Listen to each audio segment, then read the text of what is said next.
샬롬, 참으로 귀하고 복된 날입니다. 오늘 함께 은혜를 나눌 시편 66편 오늘 20절 가운데 1절로 9절 첫 번째 시간을 갖습니다. 오늘 시편 66편은 이사야 43장과 비슷한 내용이 참 많이 나온 걸로 보아서 성경학자들이 추정하기에 아수르의 산헤립이 이스라엘을 침공했을 때에 히스기야 때 쓰여진 것이 아닌가 그렇게 추측을 합니다. 아수르의 침략을 받았지만 하나님의 도우심으로 이 상황을 극복한 히스기야가 이제 하나님이 도와주신 그 구원의 체험을 간증 형식으로 노래한 것이다. 이렇게 이야기합니다. 오늘 제일 첫 번째 단락 1절에서 4절은 이제 온 땅을 향하여 하나님을 찬양하는 그 내용을 담고 있습니다. 오늘 1절입니다. 온 땅이여 하나님께 즐거운 소리를 낼지어다. 명령의 첫 문장의 메시지는 간결하면서 분명합니다. 온 땅은 콜 하레츠입니다. 이것은 바로 삼라만상 그 땅에 있는 모든 세계 만방의 인생들을 가리키는 것이 콜 하레츠지요. 그러니까 온 땅이요. 이 얘기는 이 땅에 두 발을 디디고 사는 모든 사람들이요. 바로 하나님께 즐거운 소리를 내어라. 오늘 이 하나님께 즐거운 소리를 내라는 1절과 오늘 4절에 주의 이름을 노래하여라. 바로 수미 쌍감법을 사용합니다. 하나님은 찬양받기에 합당하신 분이시기에 이제 하나님을 찬양하라는 것이지요. 즐거운 소리를 낼지어다. 이건 원어적으로 청각, 이 귀가 상할 정도로 큰 소리로 외칩니다. 이것은 바로 너무나도 큰 기쁨을 나타내고 전쟁에서 승리했을 때의 함성을 나타내는 것이 바로 즐거운 소리를 낼지어다. 그러니까 하나님께 즐거운 소리를 어느 정도 내라고요? 그것은 바로 전쟁에서 승리하듯 그리고 청각이 상하듯 그렇게 소리를 지른다는 것입니다. 오늘 2절은 그의 이름의 영광을 찬양하고 영화롭게 찬송할지어다. 명령형 동사를 반복 사용합니다. 바로 하나님을 찬양을 하라고 명령하는 것이지요. 여기서 그의 이름 쉔은 단순한 호칭 이상의 의미를 가진다고 제가 말씀드렸습니다. 그 이름으로 불리는 대상의 존재, 지위, 명예까지 포함된 단어가 쉔입니다. 그 이름의 영광을 찬양하고 영화롭게 찬송할지어다. 이것은 영화롭게 찬송할지어다를 원어대로 그대로 번역하면 그의 찬송을 영화롭게 만들어라. 그런 얘기입니다. 바로 하나님에게 걸맞는 영광을 돌리라는 것이지요. 이제 오늘 3절로 들어갑니다. 하나님께 아뢰기를 주의 일이 어찌 그리 엄위하신지요. 주의 큰 권능으로 말미암아 주의 원수가 주께 복종할 것이며. 이 주의 일, 이것은 마아세카입니다. 하나님께서 이스라엘 백성을 구원하기 위하여 하셨던 그 모든 구원의 일을 주의 일, 마아세카라는 단어로 기록을 합니다. 오늘 본문에는 나와 있지 않지만은 원어적으로 보면은 1절, 2절과 마찬가지로 명령형 동사를 사용합니다. 마노라, 바로 어떻게, 무슨 그런 뜻을 담고 있습니다. 그러니까 이 어미하다라는 것은 원어적으로 바로 어떻게라는 마와 그리고 두려워하다라고 하는 노라가 두 개가 합해진 단어가 바로 마노라. 이것을 한국말로 엄위라고 표현을 합니다. 하나님께서 행하신 모든 일을 사람들에게 그 자체가 두려움을, 경외감을 불러 일으킨다는 것이지요. 그래서 오늘 4절은 마지막 첫 단락 4절은 이렇게 마무리합니다. 온 땅이 주께 경배하고 주를 노래하며 주의 이름을 노래하리이다 할지어다 셀라. 1절에서 4절을 마무리하며 수미 쌍감법을 쓰며 온 땅이 하나님께 찬양할 것을 강조합니다. 여기서 경배하고는 이십타하누입니다. 이것은 바로 엎드리다, 구부리다, 바로 왕께 대한 존경, 그리고 하나님에 대한 예배를 드리는 모습을 표현하는 것이 바로 이시타하누입니다. 그렇습니다. 우리는 주님께 예배할 때에 구부립니다. 엎드립니다. 그리고 뭐를 해요? 주를 노래하며 주의 이름을 노래하리이다. 주의 이름, 그리고 주 반복해서 사용하시지요. 바로 직접화법 명령형 너희들은 고하라 이렇게 직역이 됩니다. 오늘 4절에 나와 있지 않지만 원어적으로는 너희들은 고해라. 뭘 고해요? 바로 주께 경배하고 주를 노래하고 주의 이름을 노래하는 그것을 고하라는 것이지요. 그래서 오늘 하나님이 하신 일이 얼마나 놀라우신지요. 주님의 크신 능력을 보고 원수들도 복종합니다. 그래서 나는 주님의 이름을 찬양합니다. 그렇게 노래하고 있는 것입니다. 이제 그 두 번째 단락인 5절에서 9절은 회복에 대한 간증과 공동체의 찬양을 노래하고 있습니다. 이 공동체가 경험한 구원과 연단, 회복에 대한 간증과 찬양을 하지요. 어떤 공동체가 튼튼한 공동체냐? 간증이 있는 공동체입니다. 그리고 그것을 이겨낸 경험이 있는 공동체는 다음에 어떤 어려움이 와도 이겨낼 수 있지요. 5절입니다. 와서 하나님께서 행하시는 것을 보라. 사람의 아들들에게 행하심이 엄위하시도다. 또 엄위하시다는 말을 또 씁니다.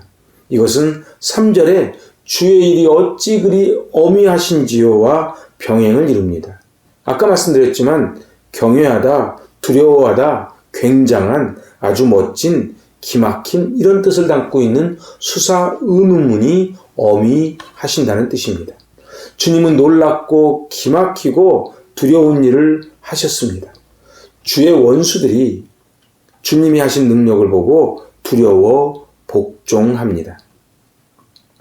하나님께서 행하시는 역사는 인간들을 위한 것이고 하나님의 구원의 역사의 장엄함 앞에 모두가 두려워 무릎을 꿇는다는 것이지요.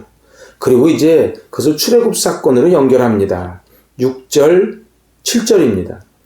하나님이 바다를 변하여 육지가 되게 하셨으므로 무리가 걸어서 강을 건너고 우리가 거기서 주로 말미암아 기뻐하였도다.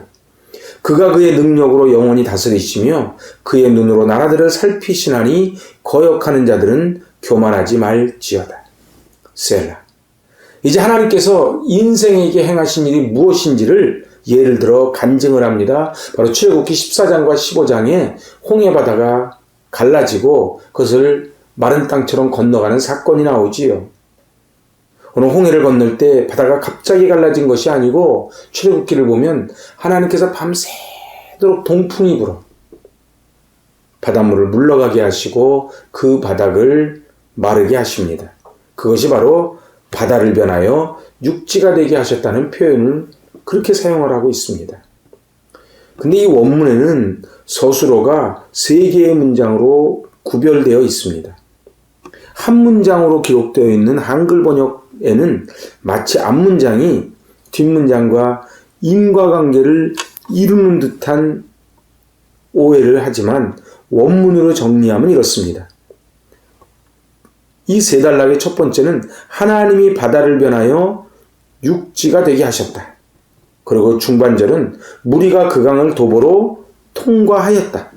그리고 하반절은 거기서 우리들이 주로 인하여 기뻐하였다. 이렇게 6절은 3단락으로 나눠준 것입니다. 그렇습니다. 이제 하나님이 바다를 밤새도록 말려서 육지가 되게 하셨고 그 강을 도보로 통과했고 거기서 주님을 찬양합니다. 그런데 오늘 여기서 성경은 말합니다. 그러므로 너희는 7절 하반절에 교만하지 말지어다. 이 교만하다는 것은 완고하다, 반역하다라는 뜻입니다. 하나님께서 선민 이스라엘에게 행하신 그 놀라운 일에 너희들이 마치 자기의 힘으로 된 것인 양 교만하지 말라는 것이지요. 이제 8절과 9절은 이렇게 노래합니다. 만민들아 우리 하나님을 송축하며 그의 찬양 소리를 들리게 할지어다. 그는 우리 영혼을 살려두시고 우리의 실족함을 허락하지 아니하시는 주시로다. 아멘. 5절에서 7절은 이스라엘 백성이 구원한 그 체험을 회상을 했다면 이제 8절 9절은 동시대에 살고 있는 선민들이 받고 있는 연단과 회복의 은혜를 찬양하는 내용입니다. 그래서 오늘 8절에서 만민들아 우리 하나님을 송축하며, 이걸 직역하면 만민들아 너희들은 우리의 하나님을 송축하라. 그러니까 명령형으로 딱 떨어집니다. 만민들아, 이 땅에 살고 있는 모든 만민들아 너희들은 하나님을 송축하라. 그리고 그 다음에 명령이 뭐예요? 들리게 할지어다. 그러니까 하나님을 찬송하는 것이 해도 되고 안 해도 되는 것이 아니고 마땅히 너는 하나님을 송축하고 그 찬양 소리가 고막이 터지도록, 전쟁에서 승리했을 때 함성이 들리도록 하는 것처럼 다 들리도록 소리를 내라는 것입니다. 하나님은 우리의 한계와 상상을 뛰어넘는 전능하신 하나님입니다. 홍해바다를 건너는 것, 요단강을 건너는 것은 우리의 이성적 사고로는 도저히 생각할 수 없는 일입니다. 이스라엘 백성은 하나님과 모세를 원망했지만 모세는 하나님을 원망하지 않았습니다. 왜냐하면 하나님께서 이스라엘 백성을 책임져 주시는 신실하신 약속의 하나님이심을 믿었기 때문에 그렇습니다. 그래서 출애굽기 14장 13절에 이렇게 노래합니다. 모세가 백성에게 이르되 너희는 두려워하지 말고 가만히 서서 여호와께서 오늘 너희를 위하여 행하시는 구원을 보라. 너희가 오늘 본 애굽 사람을 영원히 다시 보지 아니하리라. 아멘. 어떻습니까? 이 말씀대로 정말 되지 않았습니까? 그 애굽의 철병거 너희가 다시는 보지 못할 것이다 수장시켜버렸지요. 홍해바다를 건넌 사건을 통해 오늘 우리가 받는 교훈이 무엇입니까? 그것은 바로 우리 인간의 지성과 한계를 뛰어넘는 하나님은 전능하신 하나님이시라는 것입니다. 이제 하나님께서 홍해를 가르시고 이스라엘을 구원하시고 애국 군대를 멸하신 그 놀라운 능력으로 이 세상을 통치하시니 너는 그 앞에서 교만하지 말라고 하는 것입니다. 오늘 성도는 시련은 있지만 아주 넘어지지 않습니다. 오늘 하나님을 송축하고 그 찬양 소리를 들리게 된 이유가 9절입니다. 그는 우리 영혼을 살려두시고 우리의 실족함을 허락하지 아니하시는 주시로다. 하나님의 백성은 결코 멸망하지 않습니다. 하나님은 신실하시고 전능하신 약속의 하나님이시기 때문에 그렇습니다. 오늘 하나님께 감사 찬양을 드리며 우리가 넘어지지만 아주 엎드러지지 않는다는 그 믿음을 가지고 주님 손 붙잡고 그 함성 소리가 주님 전에 들리도록 선불감사하고 찬양하며 승리하실 수 있기를 바랍니다. 아멘. 하나님 아버지, 그 하나님은 전능하신 하나님의 손을 붙잡습니다. 홍해바다를 가르시고 마른 땅처럼 건너게 하신 하나님, 저희들은 그 역사를 보면서도 또 눈앞에 있는 광야를 보며 낙심하고 불평하고 원망합니다. 하나님, 그 약속의 하나님을 붙잡게 하여 주시고 오늘 시편 기자의 고백처럼 하나님께 즐거운 함성을 지르는 찬송을 하는 감사하는 저희들 되게 하여 주시옵소서. 예수님의 이름으로 감사하며 기도하옵나이다. 아멘. 샬롬. 오늘 주님 손 붙잡고 승리하시길 바라고 이제 다음 시간에 시편 66편 10절로 20절을 가지고 찾아오겠습니다. 아멘.